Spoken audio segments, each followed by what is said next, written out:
Hi everyone, today we will talk about how to fix or how to solve the problem of clear cache on Uber app. You click on settings.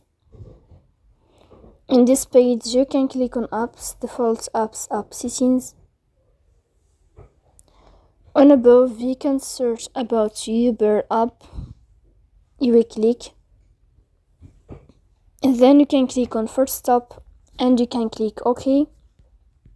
After that you will enter to storage. Here you can click clear cache. Don't click clear data because that can delete your account. In the end you can turn off your phone and you can turn on your phone again. So please don't forget to support us by like and subscribe. See you next time in another video, and thank you for your attention and your watching.